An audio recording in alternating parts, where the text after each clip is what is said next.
todos. El día de hoy vamos a hablar de la enfermedad del segmento adyacente. Recordar que los lunes es el día de las charlas de columnas. Bueno, y vamos a empezar. Entonces, mi nombre es Daniel Alberto Polinar García, residente de neurocirugía de la Universidad de Antioquia. Entonces, como es característico, vamos a poner un caso clínico para ilustrar o darle introducción a este tema. Vamos a empezar con este caso clínico, que es una mujer que en el 2014 tenía 76 años y consulta por un cuadro de dolor lumbar irradiaba de ambas extremidades inferiores más claudicación. En las imágenes tenía evidencia de un canal lumbar estrecho, por lo cual se llevó a una cirugía de descompresión más una difusión de L3 a L5. En el 2021, esta paciente nuevamente consulta, ahora refiriendo un dolor en la extremidad inferior derecha, un dolor tipo radicular, sobre todo radiculopatía de L5 derecha, asociada nuevamente a claudicación por los síntomas radiculares que ella venía presentando. Esta imagen es la tomografía que le realizaron en el 2019-2020, un posoperatorio, donde vemos el material de osteosíntesis. Aquí vemos que se le hizo la fijación L3, L4, L5. Aquí vemos algo de una retrolistesis de este cuerpo de L5.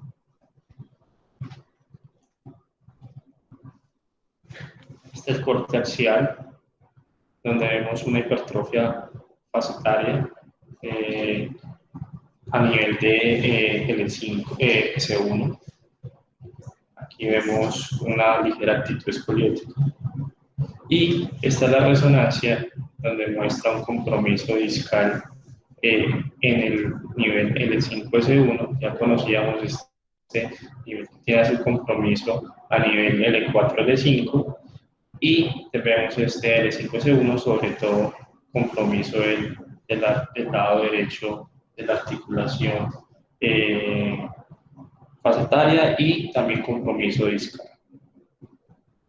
Y esta es la radiografía, una reconstrucción de una radiografía panorámica que se le hizo a esa paciente en ese momento prequirúrgico, en este momento que consultó ahorita nuevamente por los síntomas, y quisiera entonces en este momento, si alguien quiere opinar acerca de qué opciones de manejo ofrecería esta paciente, o también asimismo de darnos como una descripción de las imágenes, si piensa algo en particular que pueda ofrecerle a esta paciente.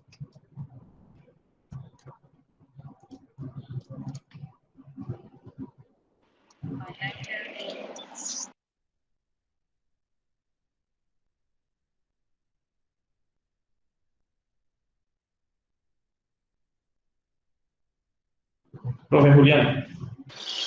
Buenos días para todos. Una cosa muy importante en este caso es que si observamos ahí una placa, la columna está muy plana, ¿sí? El balance sagital pues no es adecuado para este paciente, y esa es la principal razón, y realmente es la razón por la que hace el seguimiento adyacente. El seguimiento adyacente lo que trata es de compensar el balance sagital que ya no puede compensar con los segmentos fijos, ¿sí? Dentro del manejo, pues tocaría mirarle bien el balance sagital, porque ahí no hay cómo medirlo, y hacer la corrección según la lordosis esperada. Pues indispensablemente yo le haría una LIF a esa paciente con una caja hiperlordótica para ganar el lordosis. Y ya según la lordosis que logre con la caja, definir si requiere una cetomía de sustracción pedicular y subir los segmentos hasta T10 para poder corregir el balance, porque si no la paciente va a seguir sintomática.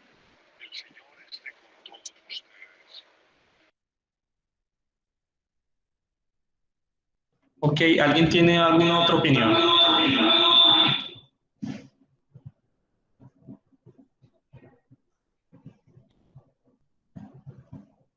¿Alguien abordaría este paciente solamente por una vía posterior?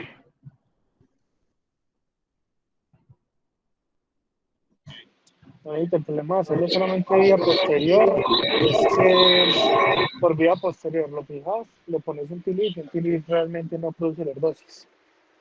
Sí, la única forma de producir lordosis es vía anterior. Vía anterior o una osteotomía, por vía posterior es una osteotomía de sustracción vehicular. O sea, si se va a hacer vía posterior, sería para hacerle una fijación larga con osteotomía de sustracción vehicular para darle mejor balance al trato, para poder controlar el segmento adyacente.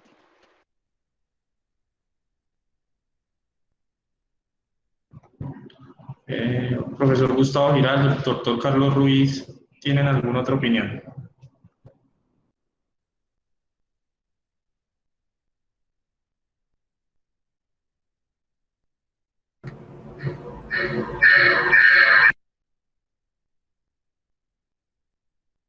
Doctor Ruiz,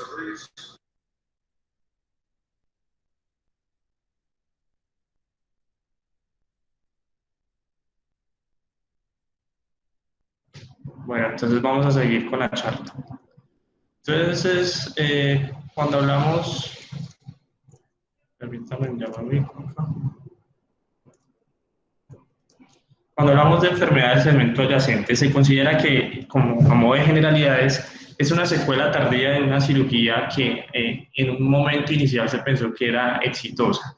Hasta el 51% de las reintervenciones espinales es por enfermedad del segmento adyacente, y hay que diferenciar entre enfermedad del segmento adyacente, que es cuando tenemos la presencia ya de síntomas radiculares o de compresión, o la otra entidad, que es la degeneración del segmento adyacente, que es cuando tenemos unos hallazgos radiográficos, siempre el paciente está en un curso asintomático, y esta es la forma más frecuente de esta patología.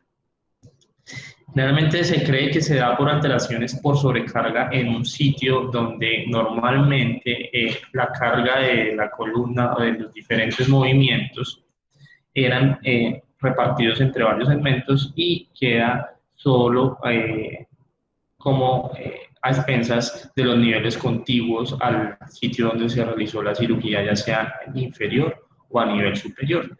Puede ser por etiología degenerativa o por fracturas, y se puede dar por varios tipos de cirugía, entre esos las disectomías, los reemplazos discales, como que podemos hablar ahí de los artroplastias, las artrodesis, pero sin embargo la que más se ha relacionado es la cirugía de fusión.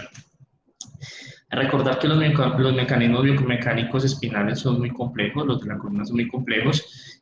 Los discos intervertebrales tienen la función de absorber golpes y las cargas, las articulaciones facetarias de dar una movilidad apropiada, y tenemos que un segmento móvil lo hace dos vértebras adyacentes, un disco intervertebral, dos articulaciones facetarias posteriores, las cápsulas y los ligamentos. Entonces, para hablar de la enfermedad del segmento adyacente, tenemos que tener como unos parámetros claros, que es que primero debe haber una intervención quirúrgica previa y unas manifestaciones radiológicas y manifestaciones clínicas. Las manifestaciones radiológicas que más se ven es, por ejemplo, la degeneración discal, como vemos en esta imagen, donde realizan una cirugía para un nivel 4 o 5, y vemos que ya este compromiso discal a nivel de 3 se presenta 12 o 13 años después. Este paciente también, otra vez, la deformidades que pueden ser, por ejemplo, tipo escoliosis o cifosis en el segmento proximal, las fracturas proximales, como se ven acá, después de colocar un material de síntesis, vemos que tiene una fractura en el nivel superior, y estenosis dental, que pueden ser por la espondilolistesis, como se ve acá, o por simplemente tener una hipertrofia facetaria, lo que hace que ese segmento se encuentre aumentando la carga y la movilidad, lo que hace que haya una hipertrofia facetaria, y con una consecuencia de una estenosis del canal. Se puede ver en las cirugías de descompresión, porque lo que vamos a hacer en esas cirugías de descompresión es remover las estructuras estabilizadoras, lo que hace es retirar láminas y facetas, y sobre todo esto altera la biomecánica de los dos segmentos adyacentes. La artrodesis de un segmento móvil también hace que el estrés en los segmentos cefálicos adyacentes sea mucho mayor, un brazo de palanca sea mucho más fuerte y el centro de movimiento de esta columna no va a ser fisiológico, sino que va a cambiar. Entonces tenemos acá, por ejemplo, cuando hacemos una artrodesis o una fijación posterior, vemos que cuando tenemos cargas o movimientos de rotación, todo esto se va a sobrecargar sobre el segmento adyacente sobre todo a nivel cefálico, de la vértebra adyacente cefálica, con la parte facetaria, lo que va a generar la hipertrofia y los cambios que pueden presentar. Cuando hacemos un reemplazo de disco, como se ve acá en la imagen, ya sea técnica cervical o técnica lumbar, vemos que también esa rotación se va a sobrecargar sobre ese disco que está adyacente superior y lo que puede generar esas hernias de disco que van a generar síntomas compresivos. Y cuando tenemos los movimientos de compresión, ya sea flexión o extensión, vemos que normalmente esas, por ejemplo, una flexión de 30 o una extensión de 30 grados se va a repartir sobre diferentes segmentos de la columna, mientras que acá vemos que se reparte sobre solo uno, lo que puede generar la listesis o las subluxaciones que pueden presentar estos pacientes con enfermedad del segmento adyacente. Los factores de riesgo en general son la degeneración facetaria, la edad, el desbalance sagital y las artrodesis. Entonces ya vamos a hablar como principalmente de la enfermedad del segmento adyacente a nivel cervical, a nivel lumbar, y después como vamos a dar como unas estrategias como de lo que tenemos que ver o en el preoperatorio para tener en cuenta para tratar de disminuir el riesgo de enfermedad del segmento adyacente. Entonces, a nivel cervical se dice que el riesgo anual de desarrollar síntomas por enfermedad del segmento adyacente es del 1.6 al 4.2%. Eso es un riesgo acumulado que a los 10 años se ve hasta en el 25%. Y 20% de los pacientes tienen incremento de deformidad por cizallamiento cuando se hace una fusión multinivel. El 6% de estos pacientes está sintomáticos y la tasa de media de reoperación anual es de 0.8%, ¿sí? Y global, en general, por enfermedad del segmento adyacente llega a ser hasta un 10%. Y la enfermedad del segmento adyacente a nivel cervical es más causada por artrodesis que por la función congénita, que también se han reportado casos de función congénita. Hay unos riesgos que es como colocar una placa cercana al disco. Algunos autores hablan de 5 milímetros, otros hablan de 3 milímetros. Y donde más se ve enfermedad del segmento adyacente son en los niveles C5, C6 y C6, C7, que pueden corresponder hasta 30, incluso hasta un 40% de las enfermedades del segmento adyacente. La degeneración discal o compresión medular, si usted la tiene previo a la cirugía, va a someter que tenga el paciente mayor riesgo de tener enfermedad del segmento adyacente. Y un factor importante es cuando a usted le queda a un paciente con una cifosis postoperatoria después de una cirugía de artrodesis, ese paciente con una gran seguridad va a generar una enfermedad del segmento adyacente. En este estudio que fue publicado en el 2002, nos quería mostrar este autor que la enfermedad del segmento adyacente a nivel cervical se presenta sobre todo cuando se hacen abordajes vía anterior, cómo aumenta la presión discal de los segmentos adyacentes. Miren el nivel cefálico 73.2%, mientras que los caudales 45.3%, sometiendo una carga mayor a estos discos, lo que favorece que tengamos una hernia de disco como enfermedad del segmento adyacente. La clínica pues puede generar dolor axial, línea media o paravertebral, dolor occipital o interescapular, dolor mecánico que puede mejorar con el reposo, y la clínica ya neurológica puede ser tanto dolor radicular, la mielopatía o combinados los dos síntomas. Al examen físico usted puede encontrar un paciente con una movilidad disminuida, con inclinación lateral o la flexoextensión y la rotación totalmente limitada, hipertonía con contracturas musculares y signos de mielopatía como son los que conocemos de Hoffman, de Trotner, hiperreflexia y claudicaciones. Y la hipotrofia muscular nos puede marcar como cuánto tiempo lleva este paciente con este tipo de enfermedad. Ya para las imágenes en la columna cervical, lo que podemos ver por la radiografía son el pinzamiento discal, la irregularidad y la esclerosis de los platillos, los osteofitos neumodisco por degeneración discal, y en las facetas podemos ver esclerosis, hipertrofia o subluxación, pero lo que tenemos que buscar son estos signos de inestabilidad, de distesis y pérdida de lordosis, que es lo que más se ve. Y dentro de esto, buscando esto, tenemos estos parámetros que son los balances de la columna cervical, donde vemos diferentes medidas como son los ángulos de Cobb de la lordosis lumbar, que es de C2 a C7, el T1 slope para inclinación del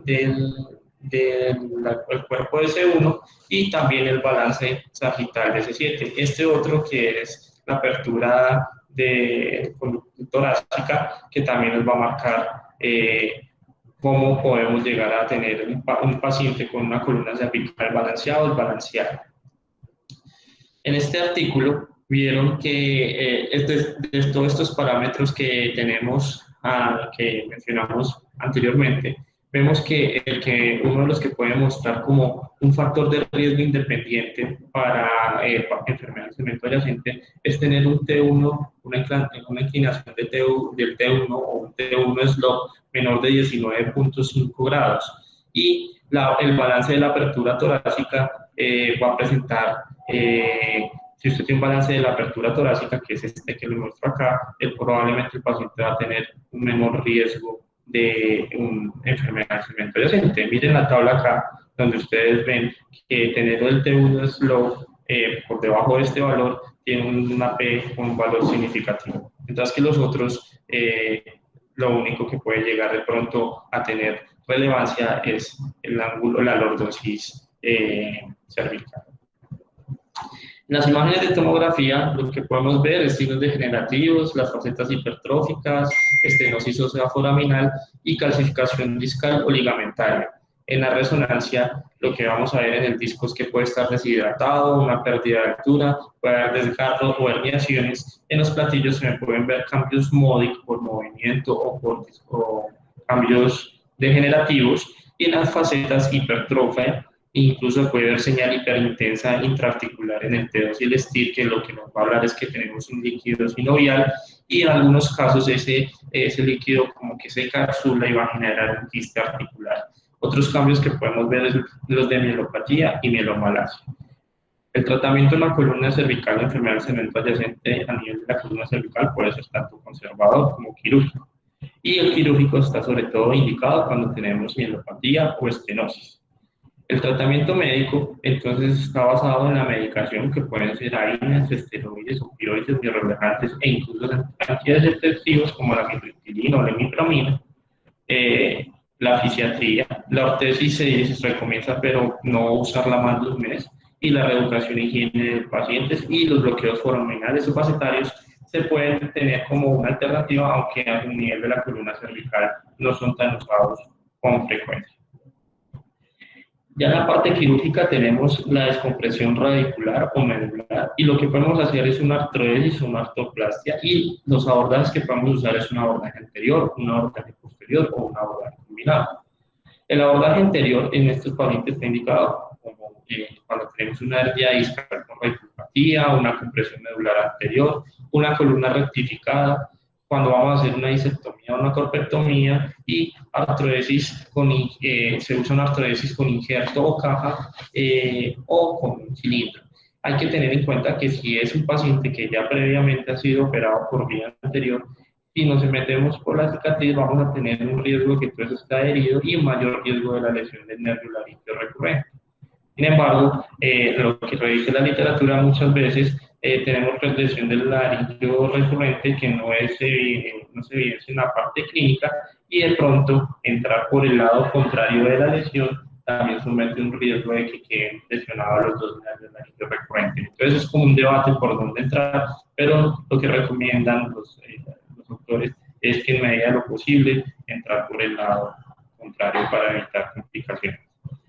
El abordaje posterior realmente se usa cuando usted necesita una descompresión, una realineación medular sin correcciones del balance, y se puede hacer una laminectomía o una laminoplastia. Y el abordaje combinado es usado sobre todo cuando las deformidades son más grandes y cuando tenemos unas deformidades fijas, y de esas deformidades podemos tener unas que son tanto flexibles como rígidas, Y dependiendo de cuál de estas dos, dependerá el número de abordajes que se pueda hacer. Una deformidad flexible, entonces se le puede hacer una vía anterior, que con el fin de descomprimir, restaurar la lordosicidad en su óseo anterior, y una fusión posterior para dar una buena fijación. Y la deformidad rígida, que se puede hacer, recomiendan un triple abordaje, que es un abordaje posterior para flexibilizar, descomprimir y para la síntesis, osteosíntesis temporal. Después un abordaje anterior para descomprimir, dar soporte y conseguir la lordosis, y ya un abordaje posterior para fijar la osteosíntesis posterior desde que usted haya logrado una lordosis por la vía anterior.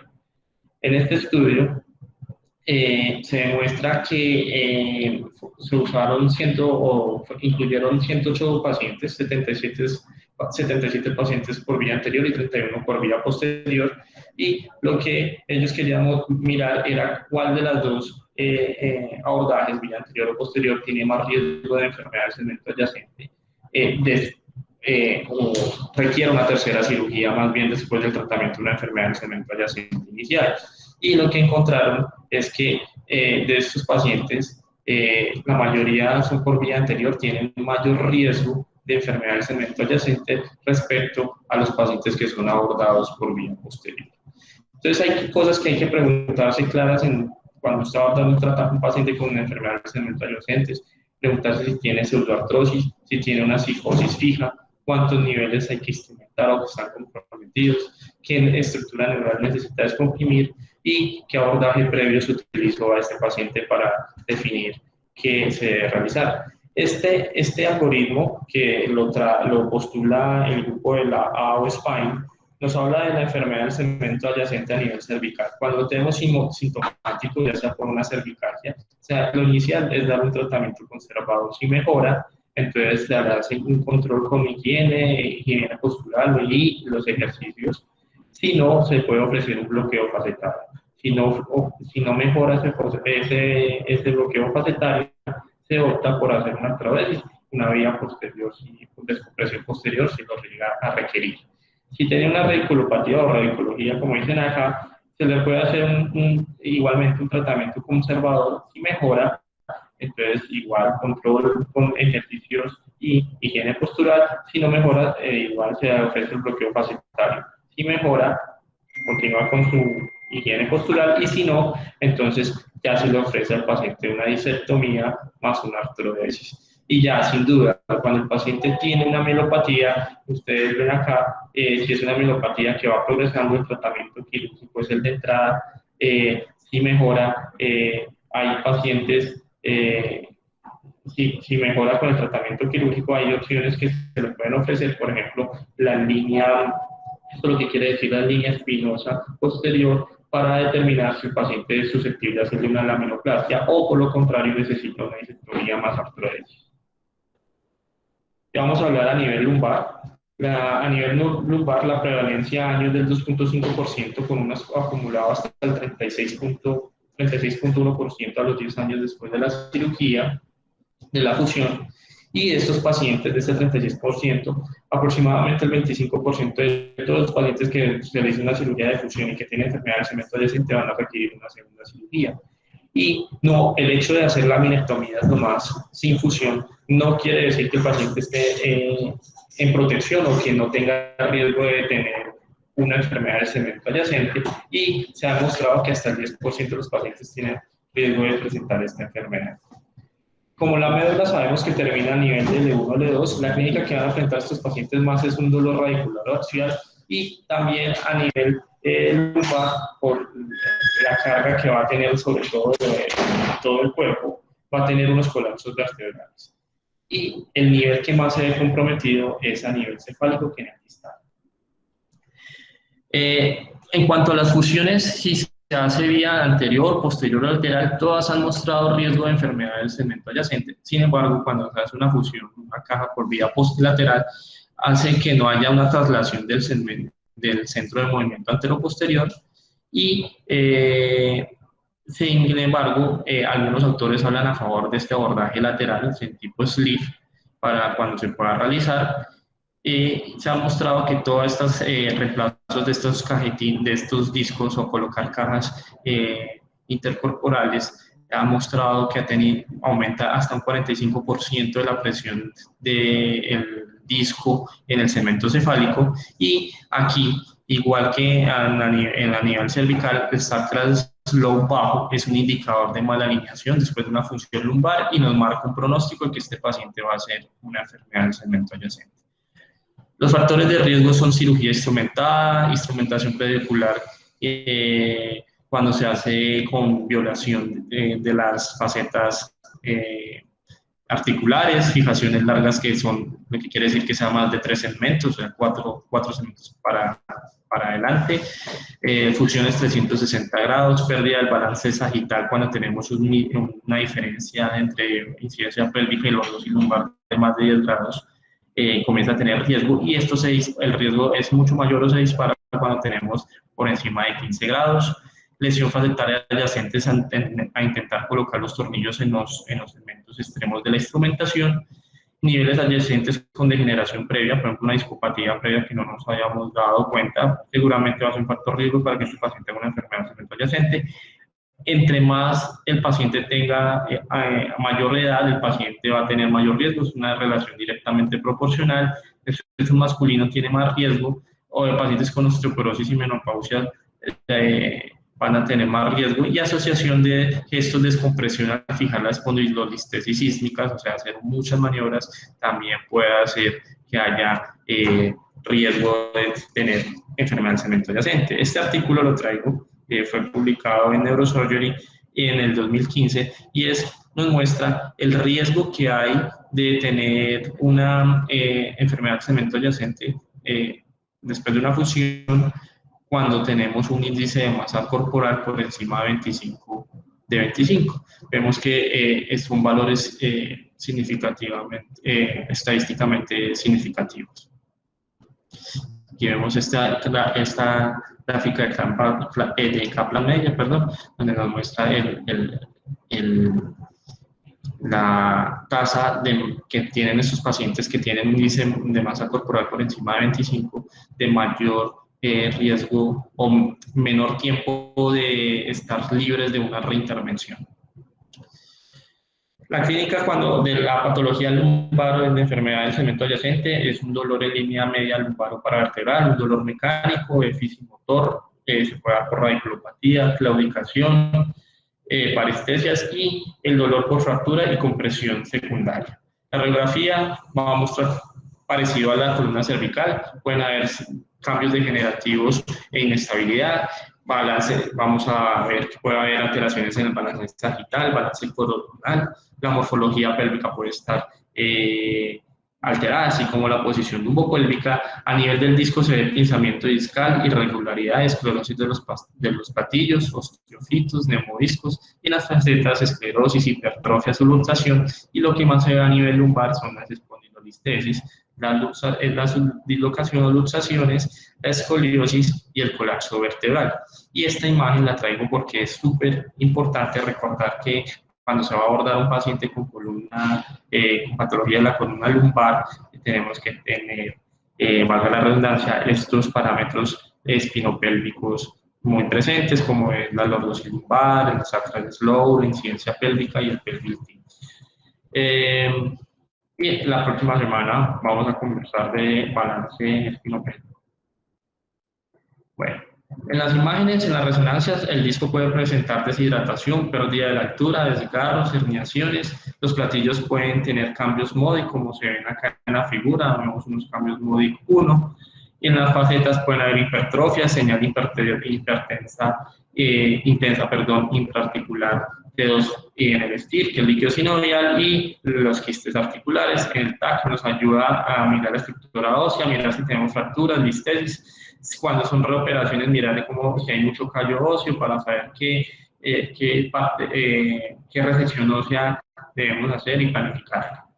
El tratamiento médico se ha mostrado que el manejo conservador tiene hasta un 77% de efectividad, y ahí es importante cuando se va a tratar a estos pacientes determinar si es una patología degenerativa versus un colapso traumático.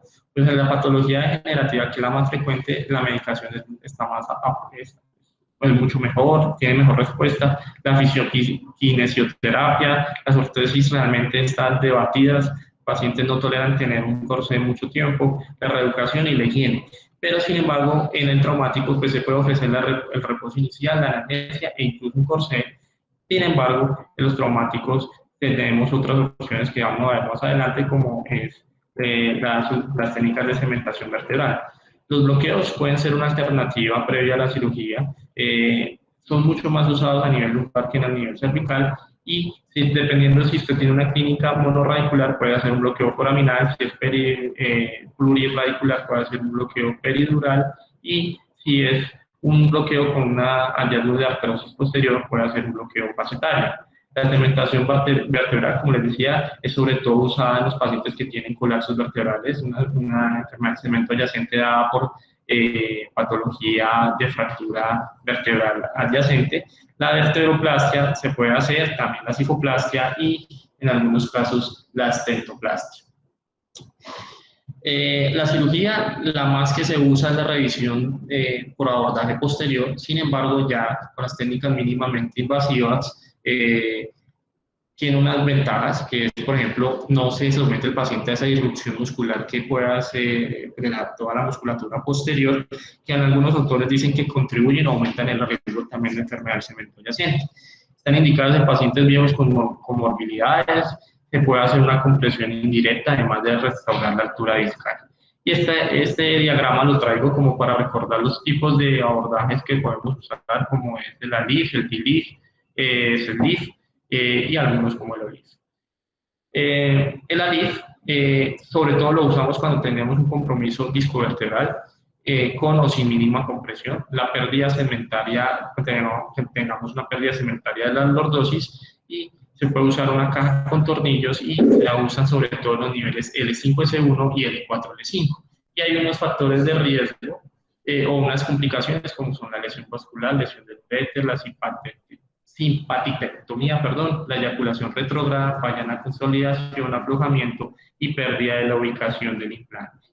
El LIF es el que más buenos resultados ha mostrado en la patología del cemento adyacente, porque usted logra una descompresión indirecta, además de una artrosis anterior, mejora la lordosis. Sin embargo, tenemos algunas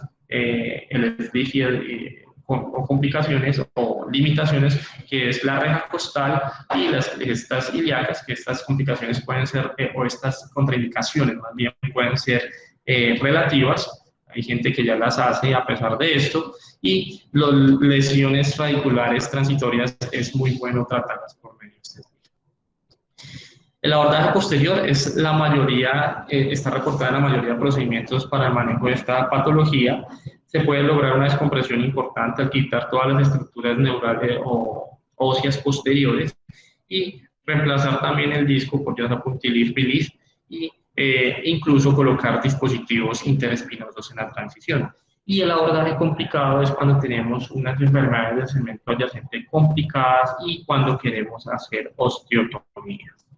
Este algoritmo, que lo trae también es de la España, nos muestra cómo las técnicas o como el manejo de la enfermedad del cemento adyacente simple a nivel lumbar, porque la compleja, pues obviamente ya la indicación quirúrgica es de entrada, incluso con abordajes combinados. Entonces, lo que ellos dicen, si el paciente está asintomático y tiene una lumbalgia, lo primero que usted siempre tiene que tratar es hacer un tratamiento conservador. Si el paciente mejora, haga el ejercicio si tiene, si no, hace un bloqueo facetario. Si mejora, continúa con los ejercicios, si no, usted tiene que llevar a ese paciente a artrodesis. Si el paciente tiene una radiculopatía, igual tratamiento conservador, y si no mejora con el tratamiento conservador, lo somete a un bloqueo foraminal. Si este paciente mejora, continúa con la parte de terapia física y ejercicios, y si no mejora, si tiene signos de inestabilidad, tiene que darle una artrodesis, y si no tiene signos de inestabilidad, simplemente usted le hace una cirugía de liberación o descompresión de las estructuras neurales. Y el paciente asintomático, pues realmente terapia física. La enfermedad del cemento adyacente a nivel torácico es muy poco prevalente, pero sí está presente, se han visto casos. Ya se cree que es un poco menor de riesgo, ya que tenemos que esta columna tiene un grado menor de movilidad, y Se puede dar cuando tenemos cifosis de la unión proximal superior a 10 grados según el ángulo de codo. La vértebra superior o la artrosis es la más comprometida y lo que más se presenta en este nivel de torácico es el acuñamiento del cuerpo vertebral. Otras que se pueden presentar es la lesión discoligamentaria con menos frecuencia y se ve más en pacientes de edad mayor. Ya para hablar en otra parte de la charla es las estrategias de prevención para evitar esta enfermedad del cemento adyacente y tenemos 3 parámetros, por ejemplo la del individuo, técnicas quirúrgicas, procedimientos convencionales y procedimientos específicos para evitar una enfermedad del cemento adyacente. Entendemos que en el individuo los factores de riesgo son esos que ustedes ven ahí: edad, género, índice de masa corporal, como ya lo hablábamos, tabaquismo, densidad mineral ósea disminuida, duración de los síntomas y los diagnósticos de patología ya lumbar previos y la artritis reumatoide. Pero vemos que el índice de masa corporal, como ya habíamos dicho, tiene pacientes que tengan un índice de masa corporal por encima de 25 van a tener un mayor riesgo de enfermedad del cemento adyacente. Y otra entidad que está muy relacionada o que aumenta el riesgo, miren ustedes, el artritis reumatoidea con unos ORs, con unos hazard ratio bastante altos. Este autor, Juan, en el 2017 nos muestra, por ejemplo, que tener una enfermedad discal previa, ¿cierto? Nos muestra, por ejemplo, acá tenemos un paciente que se hizo una intervención del L4-L5, sin embargo, acá ya se veía una patología del disco a nivel del segmento superior, adyacente superior, a nivel L3 L4. Este paciente evoluciona en el tiempo y posteriormente miren la patología o la hernia de disco que hace, hablando de un segmento adyacente.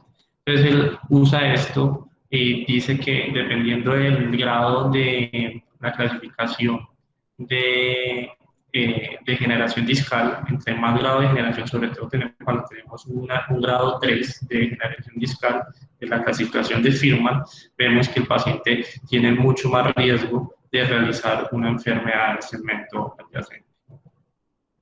Otros factores de riesgo que se pueden presentar, que son propios del paciente, es tener un SBA mayor de 5 centímetros y un mismatch, como vimos hablando de la lordosis incidencia pélvica mayor de 10 grados. Otros es lo que no se han debatido, pero no están tan fuertes en la literatura, es la horizontalización de las láminas de más de 130 grados, la insuficiencia de la fascia toracolumbar, la sagiterización de las facetas y la pérdida de la lordosis segmental.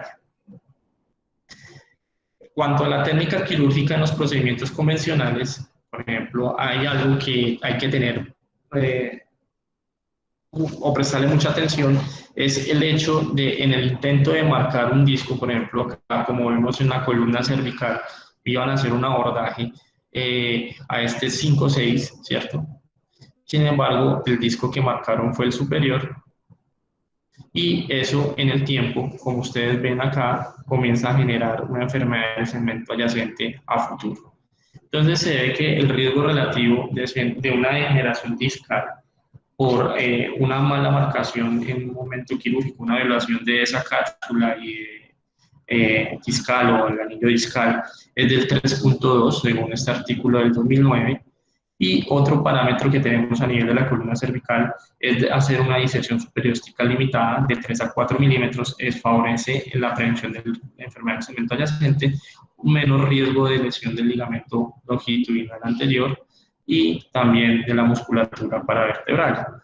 En este caso vemos que este paciente tenía un compromiso acá a nivel 4-5, ¿cierto? Se llevó a una cirugía vía anterior y vemos la cercanía que tiene esta placa anterior con el nivel o el disco superior e inferior, lo que se traduce en el paciente que posteriormente hizo una enfermedad del segmento adyacente superior requiriendo ya un abordaje vía posterior. Este caso muestra lo mismo. Entonces, en este artículo vemos que hay unos factores de riesgo para enfermedad del segmento adyacente a nivel cervical, que son, por ejemplo, termina la vértebra superior instrumentada, la que más se presenta es C5, con un OR de 1.8 con valor de P significativo, y sin embargo el que más genera resultados es tener una placa de menos de 3 milímetros en cercanía al platillo discal o al disco del nivel adyacente. Vemos que un OR de 8.3, que es bastante alto. A nivel cervical tenemos algo que es la fusión cervical larga versus la fusión corta, y se ha demostrado que los pacientes con fusiones cervicales largas tienen menos riesgo de enfermedad del cemento adyacente respecto a pacientes con fusiones cervicales cortas, como ven ustedes en la imagen. Otros parámetros que se pueden ver es el número de a nivel lumbar, es el número de segmentos instrumentados. Por ejemplo, a nivel de lumbar, vemos que el riesgo o la supervivencia libre de reoperación es mucho menor cuando tenemos 3 o más segmentos instrumentados, ¿cierto? Y lo otro que vemos acá es la violación que se puede presentar de la faceta superior o la faceta adyacente, tratando de colocar el tornillo más cefálico, y vemos que tiene un valor de OR también positivo. Entonces son cosas que tenemos que tratar de prevenir durante el acto quirúrgico. Este artículo lo que nos quería mostrar es que ellos proponen que al intentar colocar un tornillo de la técnica convencional en la línea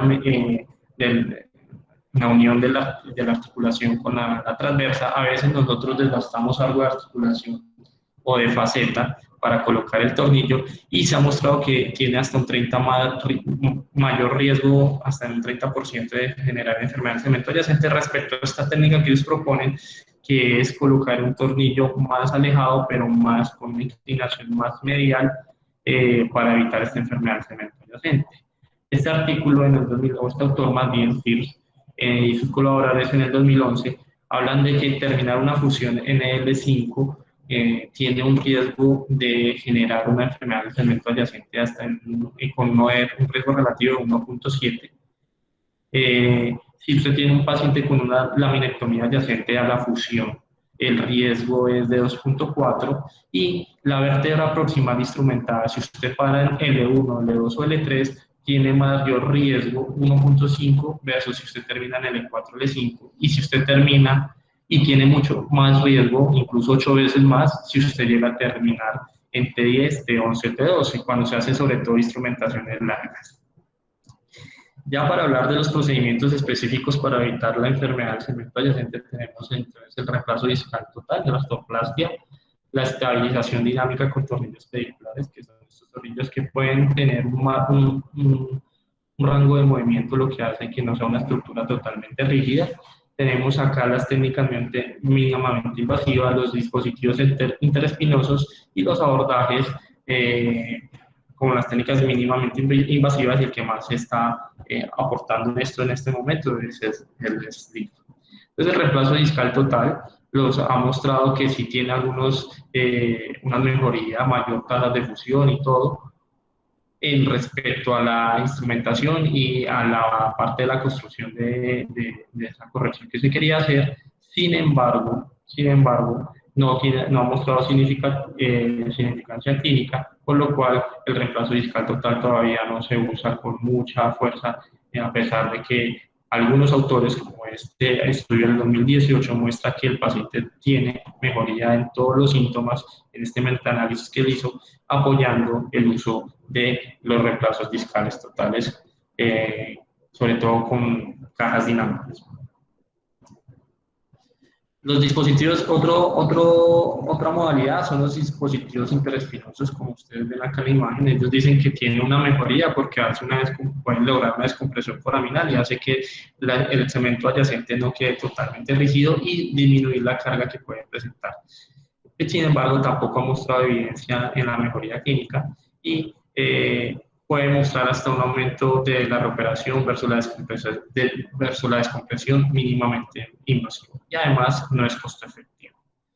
Esto es lo que les decía de los tornillos dinámicos pediculares, que permiten mediante este dispositivo tener como un rango de movimiento, y sin embargo tampoco han mostrado su prevención en enfermedad del cemento adyacente. Este artículo del 2009 muestra que el riesgo sigue presente y que las complicaciones que pueden presentar son estenosis del canal y del foramen.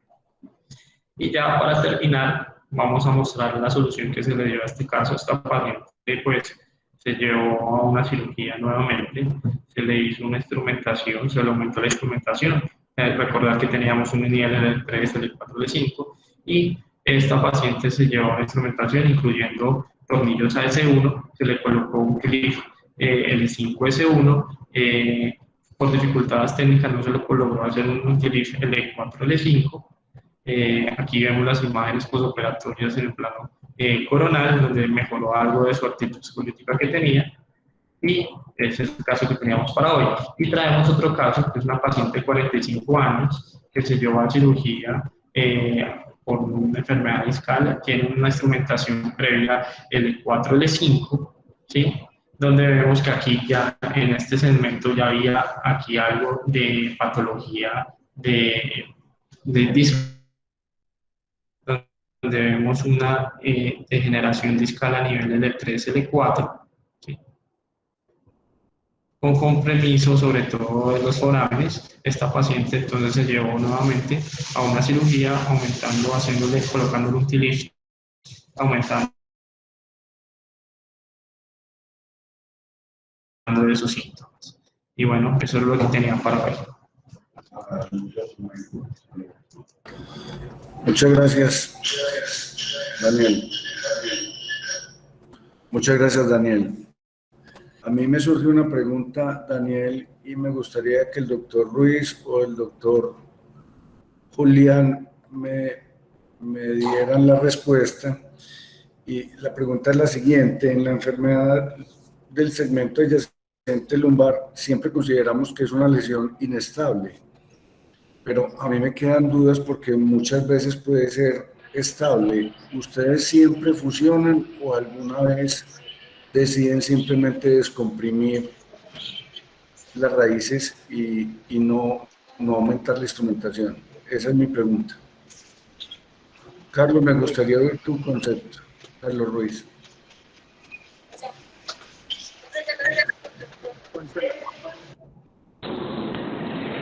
Buenos días para todos. Daniel, Buenos días. estuvo buena la presentación. Pues, creo que abordaste el tema muy bien y incluiste lo cervical, que también a veces como que este es un tema como más referido como a lo lumbar, pero pues, también veo muchos casos de cervical y aunque creo que el manejo es bien diferente. Primero que todo, tengo un comentario, Daniel, y es que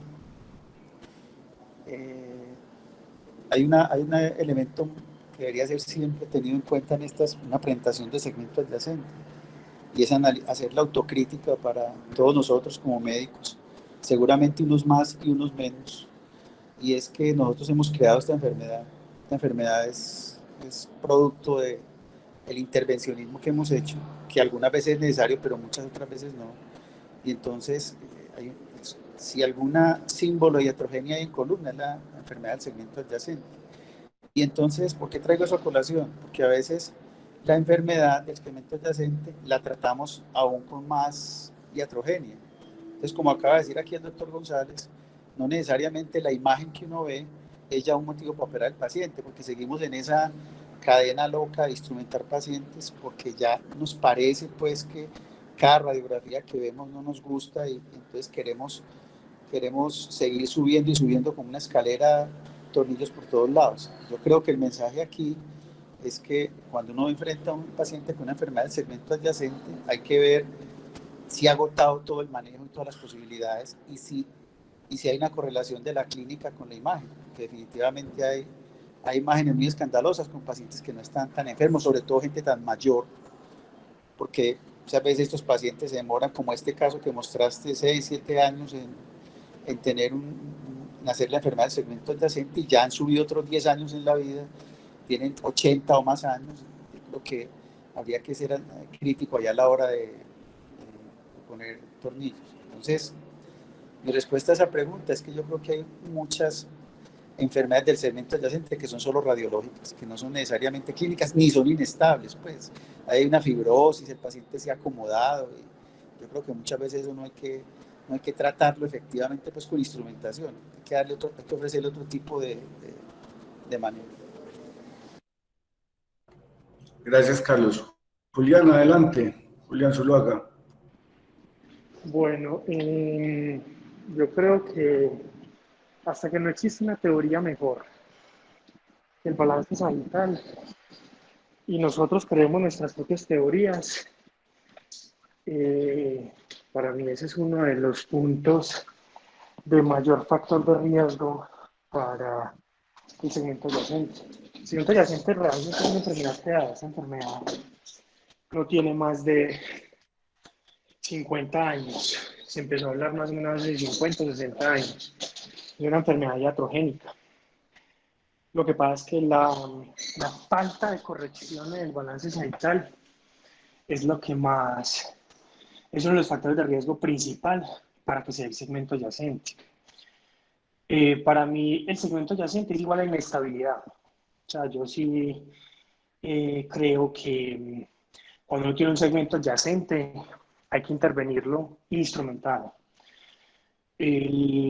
Porque tampoco, pues, el sentido es que algunos pacientes los abandonemos, los debemos a su suerte y si no mejora con un bloqueo o con el manejo médico no se le hace nada más. Yo he tenido varios casos en los que hago una reinstrumentación con una corrección del balance sagittal y les va bien. O sea, es que restablecer la columna a su estado natural, es restablecerla como estaba previamente antes de tener dolor, antes de degenerarse, ¿sí? Es volverlo y realinearlo, ¿sí? El problema de la realineación es que a veces son muy mórbidas las cirugías que hacemos previamente, porque la mínima invasión es una buena solución para la columna lumbar y hacer cirugías menos mórbidas. Por eso las cajas de ALIF, SLIF hiperlordótico están mostrando una mejoría mayor que con respecto a otro tipo de técnicas, ¿sí?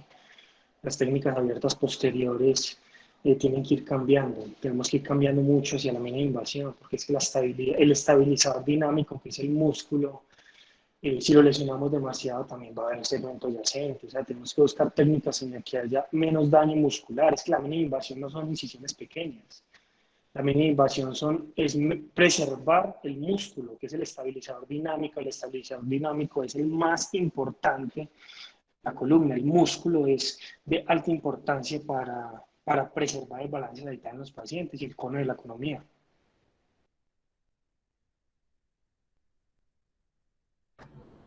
Gracias, Juli. El doctor Gustavo, no sé si tiene buena señal, ¿nos quiere hacer algún comentario? Gustavo Giraldo.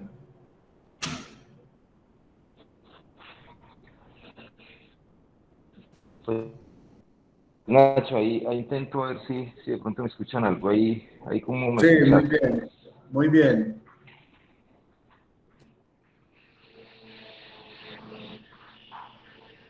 Te escuchamos muy Bueno, bien, Gustavo. pues hombre, a ver, la enfermedad del segmento adyacente, así como todas las fallas proximales, el segmento adyacente, así como todas las fallas proximales, pues realmente todavía sigue siendo como un asunto que todavía le faltan, digamos, muchas respuestas. O sea, hay muchas preguntas, pero inclusive yo creo que pocas respuestas.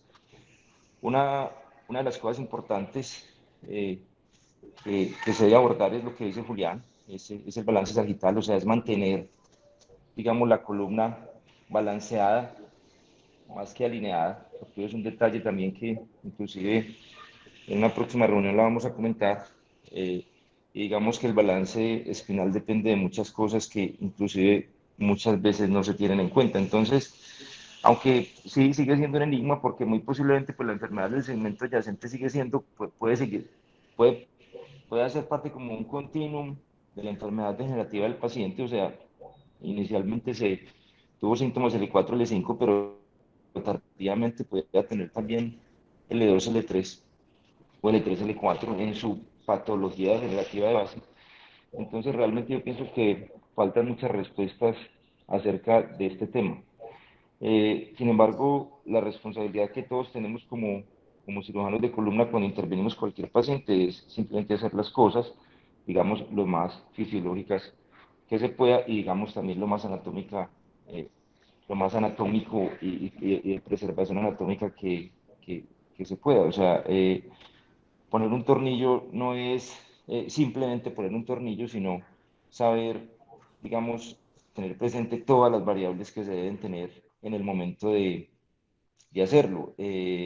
Un ejemplo muy claro, que Daniel lo comentó un poco, son los abordajes posterolaterales o la cirugía mínimamente invasiva, como comentó Julián. O sea, el segmento adyacente es un segmento que en todos los momentos de la cirugía se debe preservar, o sea, se debe, digamos, respetar cuando se va a hacer una instrumentación. Los abordajes posterolaterales han demostrado, pues, no sé, pues, lo que pasa es que no tengo como una buena señal y de pronto a veces me perdía en la conferencia, pero se sabe que el riesgo de reintervención es cuando uno hace un abordaje posterolateral donde eh, eh, se protegen más las facetas. El abordaje posterolateral es un abordaje que es protector de la articulación adyacente porque usted nunca la ve. Usted nunca tiene que disecarlo. Usted lo único que diseca en el abordaje posterolateral es el sitio de entrada del tornillo pedicular. Ha demostrado que puede disminuir hasta en un tercio el riesgo de reintervenciones y ahí está incluido el segmento adyacente. Entonces, no, yo finalmente lo que quería aportar es que tenemos que, digamos, acumular mucho conocimiento, inclusive para hacer cirugías tan simples como una artrosis L4, L5, y que, digamos que de ese conocimiento y esa técnica quirúrgica que usted en algún momento tenga la capacidad de aplicar, depende también que el paciente tenga segmento adyacente o no. Y una aclaración, digamos, respecto de lo que se habló inicialmente el doctor Ruiz y respecto de lo que habló Julián, es que realmente tampoco tiene ningún sentido intervenir en un segmento adyacente simplemente en busca de una, por ejemplo, de una descompresión, de una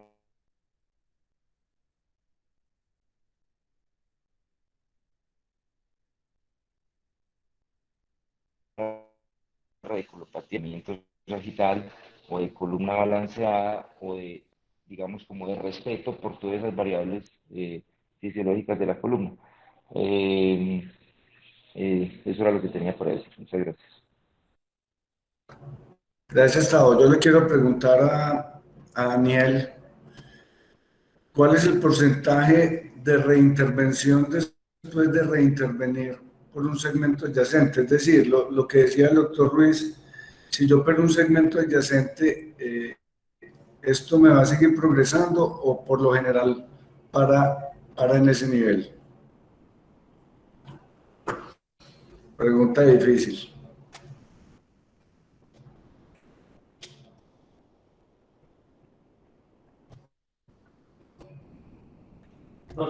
Profe, lo que encontré es que se ha reportado que hasta en un 20% de en un 15% pueden llegar a tener una tercera intervención. Sin embargo, no hay muchos estudios que hablen de ese tema. Y por ejemplo, a nivel de la columna lumbar está más relacionado cuando se hacen,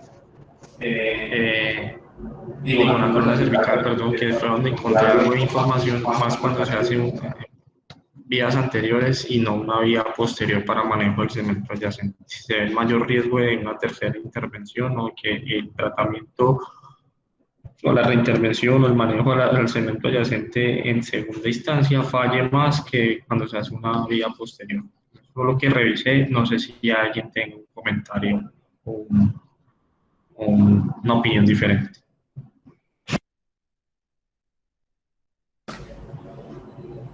Gustavo tiene un concepto diferente, o el doctor Ruiz, o Julián. Julián, que hace tanto sleeve, ¿qué concepto tiene de esto, de una reintervención después de la reintervención? Después de encontrar la respuesta a eso es como descubrir si Dios existió o no. Falta mucha experiencia, mucho conocimiento, mucha investigación. Pero el hecho de poner XLIF, yo pienso que disminuye el riesgo de segmento adyacente, porque es que con las cajas y con la mínima invasión puedes lograr restablecer la columna en un balance más natural y pues realineas el paciente con menos daño muscular, o sea, el cono de la economía con menos daño muscular. Yo creo que esto disminuye el riesgo de una tercera intervención, pero igual también se ve, o sea, también se ven segmentos adyacentes a pesar de esos gestos quirúrgicos. Pero yo creo que es menos probable, no tendría el dato o el número exacto, pero yo lo he visto pues en mi corta experiencia, yo no tengo tanta experiencia, en mi corta experiencia sí he visto que los pacientes que intervenía por detrás, fijaciones solas o fijaciones con TILIP, tienen más riesgo y los he visto, y los he reoperado. Y después de un tiempo que empecé a hacer más XLIF y ALIF y a restablecer el balance sagital, he visto menos segmento adyacente en los pacientes que les he intervenido de esta manera, día anterior. Pues Nacho, yo lo que pienso es que la enfermedad del segmento adyacente hace parte de un problema degenerativo, digamos, de base del paciente. O sea, hay una carga muy importante. O sea, un paciente con una enfermedad del segmento adyacente tiene una carga, digamos, de predisposición por muchos factores, son factores biológicos, biomecánicos, ambientales y del propio paciente, pues como tabaquismo, obesidad, todo lo que habló Daniel, que aportan a que el paciente vuelva a tener una enfermedad del segmento adyacente. Entonces yo sí he visto, inclusive inicialmente en algunos pacientes añosos, intervenciones que inicialmente son muy exitosas y uno ve que los pacientes están bien 3, 4, 5 años y a los 5 años están otra vez sintomáticos por muchas cosas, o sea, porque están desalineados o porque nuevamente tienen hipertrofias facetarias transicionales o porque nuevamente hacen estenosis. Entonces, yo pues obviamente el riesgo es, yo pienso que es muy individual y hay como que digamos, hay muchas variables que pueden aportar, pero yo pienso que uno, digamos, como médico, pues finalmente lo que tiene que ser es también un buen informador y explicarle como todo el panorama al paciente. O sea, yo sí pienso que un paciente cuando supera un segmento adyacente tiene riesgo y un riesgo alto, yo tampoco sé la cifra, de volver a tener otro segmento sintomático. Me parece que eso hace parte de alguna predisposición desde muchos puntos de vista del paciente, biológica, biomecánica, todas estas cosas, para que el paciente siga haciendo enfermedades en los otros segmentos. Yo especialmente, yo sé que hay algunas personas que, bueno, o Julián específicamente, eh, muchas veces prefiere como abordar, digamos, el problema, digamos, global de la columna de una vez, ¿cierto? De una vez y dejar al paciente, digamos, en una muy buena condición biomecánica desde el principio. A mí me parece que uno a veces, digamos, que puede ser inicialmente un poco más conservador y guardar como esa alternativa, que también obviamente puede tener sus complicaciones y y sus problemas que también son difíciles de resolver. Yo prefiero dejarlo como para una segunda intervención, porque es que, hombre, el imbalance sagital también es producto, digamos, de la evolución, o sea, todos los pacientes, eso es un tema pues muy largo que inclusive pues, vamos a tratar de abordar en una próxima reunión, es un tema que es muy largo y que cada vez se sabe que es que el objetivo no es tener una columna alineada, el objetivo es tener una columna balanceada. Y el asunto del alineamiento puede que no sea como tan matemático como lo queremos volver. Ojalá fuera matemático, es que si fuera matemático fuera muy fácil, pero con las matemáticas también siguen fallando los pacientes. Entonces, finalmente, bueno, a veces prefiero ser como un poco más conservador, tratar específicamente el segmento adyacente y dejar como en el, digamos, como una alternativa, si el paciente sigue teniendo muchos problemas, la cirugía grande de alineamiento espinal para cuando el paciente realmente lo requiere. Gracias, Tavo. A veces es como frustrante cuando uno opera a un paciente y rápidamente aparece un síndrome del segmento adyacente. El paciente queda con la sensación de que uno lo operó mal inicialmente. Esto lo digo porque yo he tenido pacientes que hacen este síndrome muy rápido y como dijo Daniel, algunos lo hacen pues muy tardío, años después, pero recordemos que puede ser rápido después de la cirugía inicial. Bueno, yo creo que damos por terminado. Muchas gracias a Daniel. Recuerden calificar la charla y nos vemos nuevamente mañana.